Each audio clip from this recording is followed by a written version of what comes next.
अगर आप उन लोगों में से हैं जो एक से ज़्यादा सिम कार्ड का इस्तेमाल करते हैं तो ये अपडेट आपके लिए जानना ज़रूरी है। मैं आपको बताती हूँ कि सरकार ने एक नया प्लान बनाया है उन यूज़र्स के लिए जो एक से ज़्यादा सिम कार्ड यूज़ कर रहे हैं, और स्पेशली वो सिम कार्ड जो एक्टिव मोड में नहीं रहते हैं या फिर जिन सिम कार्ड्स को डीएक्टिवेट किया हुआ है। मैंने अक्सर देखा है आजकल बहुत से लोग ना एक से ज़्यादा सिम कार्ड प्रेफर करते हैं। अगर आप 2 फ़ोन चलाते हैं तो 4 सिम कार्ड तक आप यूज़ कर सकते हैं, और ये सिम कार्ड बहुत ईजिली अलॉट भी कर दिए जाते हैं। और इसकी वजह से जो मोबाइल नंबर सीरीज़ है इसमें काफ़ी ज़्यादा डिस्टर्बेंस हो रहा है। तो मैं आपको ये भी बता देती हूँ कि देश में इस टाइम एक सबसे बड़ी समस्या ये चल रही है कि मोबाइल नंबर्स में कमी आ चुकी है, जिसकी वजह से ट्राई और सरकार दोनों परेशान है। तो इसी परेशानी को सॉल्व करने के लिए सरकार ने एक नया प्लान बनाया है, और ये प्लान कुछ ही टाइम में लागू हो सकता है। तो इस प्लान के मुताबिक अगर कोई यूज़र एक से ज़्यादा कोई सिम कार्ड यूज़ करता है और वो सिम कार्ड से कोई भी एक्टिविटी नहीं होती है, रिचार्ज नहीं होता है, या वो इनएक्टिव मोड में रहता है, तो उस सिम कार्ड के लिए अब आपको चार्ज देना होगा। और अगर आप एक से ज़्यादा मल्टीपल सिम कार्ड यूज़ करते हैं, जैसे अगर आप 4 सिम कार्ड यूज़ करते हैं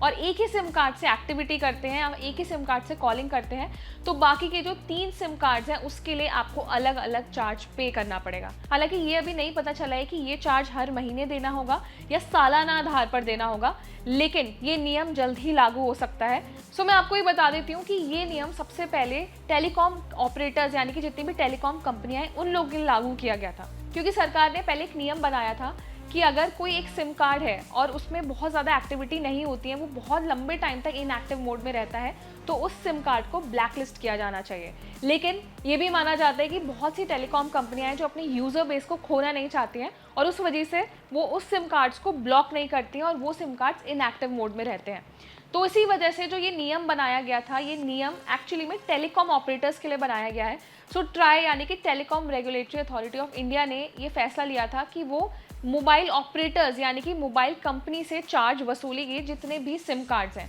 और ये भी माना जाता है कि टेलीकॉम कंपनियां इस चार्ज को हम जैसे मोबाइल यूज़र्स पर डाल सकती हैं। तो ये दोनों के लिए नुकसान है, मोबाइल यूज़र्स के लिए भी, कंपनीज़ के लिए भी। लेकिन ये आप सोचिए कि टेलीकॉम ऑपरेटर्स की इररिस्पॉन्सिबिलिटी की वजह से ये फैसला लिया गया है, और बहुत से ज़्यादा सिम कार्ड होने की वजह से आजकल आप देखेंगे कि स्पैम कॉल्स इतनी तेज़ी से बढ़ गए हैं, आपको नहीं पता चलता है कि कौन आपको कॉल कर रहा है, किसी भी नंबर से आपके पास कॉल आ जाता है। तो उसका भी एक बड़ा कारण ये है कि आजकल अनऑथराइज तरीके से सिम कार्ड सेल किए जाते हैं और सिम कार्ड्स को ब्लॉक नहीं किया जाता है। तो इन सब के चलते हुए सरकार ने बड़ा फैसला लिया है कि आने वाले टाइम में सभी मोबाइल यूजर्स से या टेलीकॉम ऑपरेटर से एक से ज़्यादा सिम कार्ड यूज़ करने पर चार्ज वसूला जाएगा। सो ट्राई की एक रिपोर्ट के मुताबिक भारत में करंट टाइम में 219 मिलियन से ज़्यादा ऐसे मोबाइल नंबर्स हैं जो ब्लैक लिस्ट की कैटेगरी में आते हैं और जो लंबे टाइम से एक्टिव मोड में नहीं है। सो ये जो आंकड़े मैंने आपको बताए हैं, ये पूरे मोबाइल नंबर का सिर्फ 19% का रेशियो है जिसे ब्लैक लिस्ट किया जा सकता है। और इस टाइम ना सरकार के पास मोबाइल नंबर स्पेसिंग की भी बहुत ज़्यादा दिक्कत है।